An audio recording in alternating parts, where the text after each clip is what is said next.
Hey, come one, come all. The Eagles' list of pre-draft visits continues to grow, and this is a big one. Oregon tight end Kenyon Sadiq, Mike Barrett's dream pick for the Eagles, come to fruition. Plus, we look at how much untapped potential new receiver Dontavian Wicks might have and how big a role he'll play here in South Philly. And our latest breakdown looks at Clemson edge rusher TJ Parker. Might have a little number 55 Brandon Graham in his game. We'll get into all of it. How about you? Get on in here. We've been waiting for you. Welcome into Birds Huddle, presented by Toyota, official automotive partner of the NFL, alongside my guy, Mr. Barrett Brooks. I'm Danny Palmels. The draft comes our way next Thursday. Wow, B, what are these last few days like as a draft prospect? Are the nerves getting to you? Are you just worrying about what your fit looks like? What are you doing? Right now, you're sitting back and you're kind of chilling a little bit because you did all the workouts you could do. There's no other teams coming in to work you out. In fact, my last workout was actually by the Eagles on a Friday before the draft. A Friday before the draft.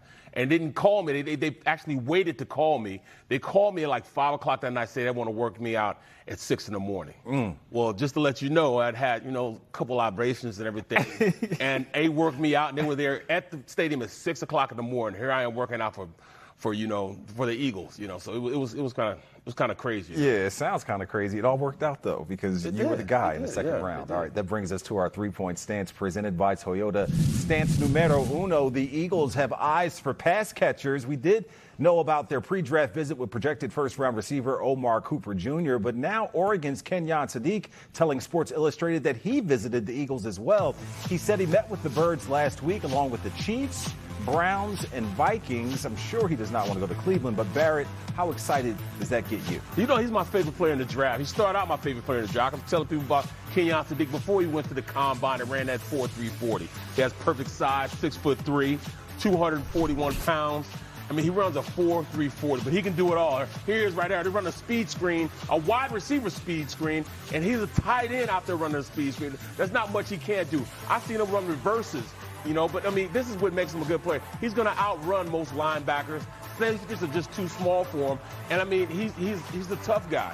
He can block. Before he became a starter this last year, he was a blocking tight end. This is a jet sweep on the goal line. He takes it for 6.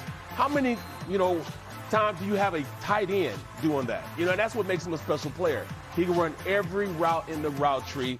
I'm looking at him as being one of those guys, if you bring him in, you can have him anywhere on the field. You can have him at H-back, line up in the backfield. Give him the ball like a running back. You can have him out in the slot as a wide receiver, but you can also line him in on the end of the line of scrimmage as a tight end, and he can block. And I'm not saying he's going to blow defensive ends off the ball, but he can go out there and play very physical at the line of scrimmage. So that's why he's one of my favorite players. He has so much versatility, what he brings to the table. Yeah, Dallas Goedert has showed a lot of versatility with this team, but the contract situation has been a little bit of topsy-turvy. Bringing in Sadiq at 23 seems like a slam dunk if he's there. If he's there, there's no question. In fact, if he gets even close to like 18, 17, I think the Eagles will try to trade up to get him because I think that's how special a player he is. And with this new offense that they're trying to run, you got to have multiple tight ends. You got to have blocking tight ends, pass catching tight ends. You got to have H-backs type of guys. With this offense, you got to have some versatility. Guys that can block, guys can go out there and run pass routes, but we need somebody to really be in the middle of the field. Take advantage of teams in the middle of the field. And, with us running the balls, linebackers coming up, have one of those tight ends, quick, fast tight end in the middle of the field, it could really be a great weapon for us. Yeah, new weapon for Jalen Hurts. I'm sure you love that. We talked a lot about Omar Cooper Jr. as well, Barrett, but how about DeShawn Stribling from Ole Miss, a late day 2 pick? Do you like him at receiver? I do like him at receiver. He's a big guy. That's what I like about him. But he didn't have that just breakaway speed, but he's a tough guy. What makes him good is that he's gonna go get the ball. He's not scared to go in the middle of the field and catch it in traffic. And give him the opportunity, he can play like right now. Now, will he be the third receiver? I doubt seriously he will be a third receiver. But if you get him on day 2, that'd be a plus for us, a definite plus for us, because he has enough speed to see breakaway, but he has enough in his route tree that you can get him on the outside, running these, boots, maybe angle routes in the middle of the field, dig routes. So I think he's a pretty special player. I think he would be, a good player for us. Yeah, rocking that number 1 at Ole Miss, just like A.J. Brown. Maybe he'll have some of that same success in the pros. So, yeah, only he can hope so. Stance 2 here on today at Birds Huddle. Dontavion Wicks has untapped potential. How about it? The Eagles added the receiver on Friday in a trade with the Packers for a 5th-round pick this year and a 6th-round pick next year. They also added an extra year and $12.5 million to his contract, keeping him in Philly through the 2027 season. So, Barrett, interesting. How big of a role can Wicks have here, A.J. Brown or not? Well, we know that Mannion likes him because he brought him here, number 1. But number 2, you can't look at it like he signed a $12.5 million contract. I was talking to Mulhern, our producer, and he said, but it's virtually a 2-year deal worth that, and it makes it appetizing for us because we're going to have him for actually under what he should be getting, right? Yeah. So, I mean, this is good for us. But when I looked at him, I'm starting to like him a little more every single time I watch film on him. It's his his variable speed that really makes him a good player. Yeah. His start and stops. He's able to stem guys, his stop. All those things help him, run those route trees and really, hurt DBs because DBs are like, all right, it looks like he's going to run a go route, but then he has the ability to stop and then start again on those double moves. These are things that you want. And plus, he roams in the middle of the field, and he's not scared to get hit. Yeah. So I like that aspect of it. Everybody says, oh, he's too slow. Well, he might be slow. But against DBs, he's so versatile in his head fakes and how he stems and how he presses on defenders and gets off of them. These are all things that help him become a better route runner. So this is his opportunity. He's looking at it like, all right, I'm in an opportunity where I can go out and show out on a team that potentially could win a Super Bowl, number 1. But number 2, get some burn and really be productive in this system again, especially since he knows it better than anybody else on the squad. Yeah, he's definitely got some wiggle to his game, which you can easily see on tape. But that wide receiver room in Green Bay was deep. I mean, exactly. I don't know how many passes he was going to get his way. Right, and that's the thing. They went and got a first-round draft pick in Golden. And Golden's like a speed demon. So it kind of took a couple of reps from him. But he never lost his opportunity. Whenever he got an opportunity, he went there and made sure he was an impact player when they gave him an opportunity to go out there and play. That's the thing. You got to grab hold and take hold of your opportunities, and that's exactly what he did with him. Hey, our third stance, the clock is ticking on picking up 5th-year options for Jaylen Carter and Nolan Smith. The deadline to do so is May 1st. The Eagles have typically waited until after the draft to formally announce these decisions. Carter's 5th-year option for 2027 would pay him $27 million. Smith's would come in around $13.5 million. Do you think both get picked up, Barrett, or how do you see that playing out? Well, of course, they're gonna pick up Jaylen Carter. I mean, they want to sign him to a deal because that's a lot of money. $27 million to pay a guy. If they sign him to a deal, it'll take a little bit of that cap hit off of it because when you sign him in his position he's in, that's $20 million that goes exactly to the cap hit. They can kind of absorb the 12 $13 million you give Nolan Smith. But I mean, I really think that they're going to try to sign Jaylen, and they should try to sign Jaylen early. Try to get him on a fair market value. Give him an opportunity, go out there and play. I know they want to say, all right, we want to see how productive you are. I already know how productive he's going to be. He's a generational talent. And Nolan, at this point, when he's healthy, he's one of the better defensive ends in the league. He hits you on pulling guards, and because he's so small, that's exactly why he gets hurt a lot of the time, because he plays bigger than what he is. He brings that type of game. He's so physical that he almost, puts himself in bad positions because he's going against 320-pound guards pulling, and he's hitting right in their face and knocking them out, and, really making his body is taking a toll from doing that. So, yes, him at $13 million, I'm good with that. But I think we really need to sign Jaylen Carter to a deal right now. Nolan Smith, part of that NASCAR package that you like. Man, he's got to be a starter. Right now, he's penciled in as a starter, not just a NASCAR, 3 down. When they go to 3 down defense, 3 defensive ends and a defensive tackle.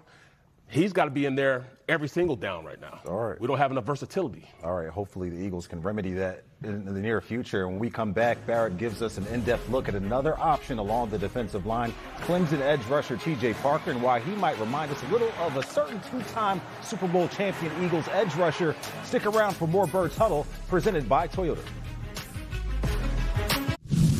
Hey, it won't be long now, folks. Less than 2 weeks from the NFL draft, we continue our look at the top prospects with Barrett's Breakdown. Today, we focus in on an edge rusher who figures to hear his name called toward the end of the first round, T.J. Parker from Clemson. Let's take a closer look at him. Parker, a bigger body at 6'4", 263 pounds. He was a monster as a true sophomore in 2024 with 11 sacks and 6 forced fumbles, B. His production did dip last season, though. He had 5 sacks in 12 games. Now, Parker ran a 4.68 in the 40-yard dash at the Combine. Barrett, give us a little bit more insight of what you saw from Parker on tape. What I saw from Parker is in a very aggressive defensive end body.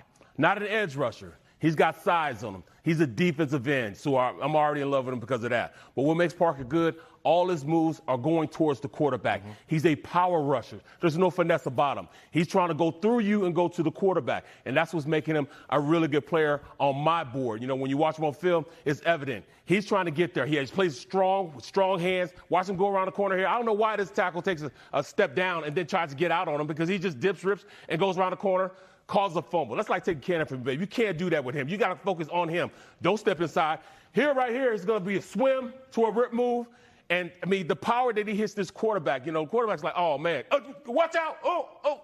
You know, he didn't have a shot. He didn't have a chance. You know, it wasn't bad. You know, tackles in the league, look at this. Comes around the corner. He virtually doesn't touch him. He swims by him and works his hands, causes a fumble, sack fumble, and recovers it. He gets his own sack fumble and recovers the fumble for him. Come on now. Watch this. Once again, another fumble. Watch how he goes around. He barely even touches him this time either. Goes around the corner, swipes his hand, reaches around, hits their quarterback, creates another fumble. He's causing instant offense for the offense. Give the ball back to him. This is crazy right here because, once again, he's going to do it again. He's going to work his hands, get off me, and get up and make the play on the jet sweep. He sees everybody go away, but then he sees action come toward him, and then he's there to make the play for the tackle for a loss. Yeah. That's the type of player he is. Really strong hand player, physical. He wants to dominate the guy in front of him. He's not worried about all the stuff that these tackles are doing. You can't hold him because he's so strong. His hands separates from him, swims. I like him because he's a strong defensive player, a defensive end, not a linebacker-esque type of guy. He's going to run through you as opposed to running around you. Parker, expected to go late in the first round, Barrett. We had you rank the edge rushers in this class, and he comes in at 7th on your list. How does he compare to the guys around him, and why is he at 7 here on this list? Both Ruben Bain, Bailey, and T.J. Parker, Reese a little bit also, are linebacker-esque type of players. You know, I mean, a defensive end type players. The rest of them are linebacker-esque. Cassius Howell, one of my favorite guys. He's more of a guy that's a smaller guy. Akeem, even Messidor, he's one of those guys. But T.J. Parker is somebody that is a big bone guy. Ruben Brown's a big bone guy. They rush with force. They rush with power. They rush with, you know, pass rushing moves that are going to work towards the quarterback. And that's what differentiates those guys from everybody else. They don't really have finesse to their game. They just got out and out fight. I'm going to hit you in the mouth and go get the quarterback type of game. And that's what you need as a defensive end in this league. I don't want any more smaller guys. Mm-hmm. I mean, I wouldn't mind Cassius Howell, but I want a big bone guy, that's a guy that come in and kick down into the inside and play the 3 technique run. You talk about BGS? Mm-hmm. Perfect BGS is a great way to see him. He's taller than BG. Mm-hmm. He's like 6'4", but he has the same type of pass rushing moves going towards the quarterback that BG has. So that's what's going to make him a special player in this league, simply because he's a bigger guy, rushing the quarterback, heavy-handed. He's going to go through you instead of around you. Would you be happy with him at 23? I would be very happy with him at 23. I mean, if we can get him at 23, I do think that's quality right there. I don't think it is, you know, over jumping him. You know what I'm saying? He's right where he needs to be at pick number 23.